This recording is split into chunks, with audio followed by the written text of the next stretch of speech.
जळगाव जिल्ह्यातील दूध उत्पादक शेतकऱ्यांना इतर जिल्ह्यातील शेतकऱ्यांप्रमाणे मोबदला मिळत नाही। तसेच शासनाकडून देण्यात येणाऱ्या अनुदानासाठी वेळेत कागदपत्रे सादर न झाल्याने जिल्ह्यातील 28,000 शेतकऱ्यांपैकी 11,000 शेतकऱ्यांना अनुदानापासून वंचित राहावं लागल्याचा आरोप उमेश पाटील यांनी काल आयोजित पत्रकार परिषदेत केला।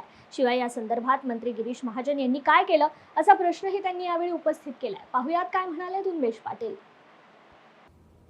भावाच्या संदर्भामध्ये आज महाराष्ट्रातल्या सगळ्या दूध संघामधला सगळ्यात कमी भाव देणारा जर दूध संघ कुठला असेल तो आज तो विकास आपला खेद वाटतो सांगायला। म्हणजे एका बाजूला कोणी 30, 32, 34, 35 वेगळे भाव आहेत राज्यभरामध्ये, त्याचे नाव मी घेणारे वेगळ्या संघाचे। कोणी 200 किलोमीटर 400 किलोमीटर दूध ट्रान्सपोर्ट करून येतं, त्यांना परवडतंय प्रोसेसिंगला।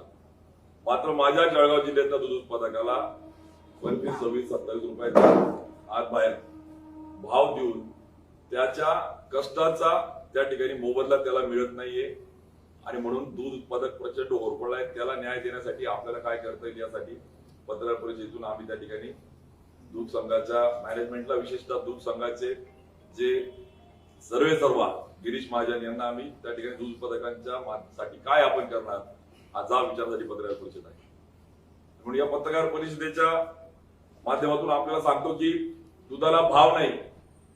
आपल्याला कल्पना असेल ग्रामीण भागातला दूध उत्पादक शेतकरी असा आहे की एखादी लग्नाला कार्यक्रमाला कुठे गेला तर माझ्याशिवाय त्या गाईचं म्हशीचं दूध निघत नाही म्हणून तो सगळं सोडून परत घरी येतो। म्हणजे अक्षरशः पोटाच्या मुलाला तरी कोणाकडे सोडून देऊ, पण गाई म्हशीला कोणाकडे सोडून देता येत नाही। त्याला संध्याकाळी येऊन दूध त्या ठिकाणी घ्यावं लागतं, काढावं लागतं, तर त्याचा उदरनिर्वाह होतो। अशा दूध उत्पादकाला त्या ठिकाणी भावामध्ये लुटल्या जात आहे। खानदेशातला, विशेषतः जळगाव जिल्ह्यातला आपला दूध उत्पादक त्या ठिकाणी नागवला जातोय, होरपळला जातोय। या संदर्भात गिरीश महाजन साहेब, आपण सरकार दरबारी मंत्री म्हणून आपण काय त्या ठिकाणी केलं तुम्हाला सांगतो। भाव कमी म्हणून सरकारने धोरण स्वीकारलं की आपण अनुदान देऊया। आम्ही म्हटलं ठीक आहे, चला तुम्ही नाही देत आमच्या हक्काचं नफ्याचं, तुम्ही चोरा मारा काय करता सोडून देऊ, त्यानंतर जो आम्ही पण आमच्या हक्काचं शासनाच्या वतीने जे अनुदान आहे ते तरी आम्हाला त्या ठिकाणी मिळेल। आणि म्हणून शासनाने घोषणा केली मोठ्या गाजावाजामध्ये की 5 रुपये प्रति लिटर आम्ही त्या ठिकाणी गाईच्या दुधाला अनुदान देऊ। गाईच्या दुधाला अनुदान दिल्याच्या नंतर शेतकऱ्यांमध्ये थोडासा आक्रोश जो होतो तो, चला इकडे देत नाहीये पण असं नाही, पण असं का होत नाही, देतायत, चला हरकत नाही आपण घेऊ।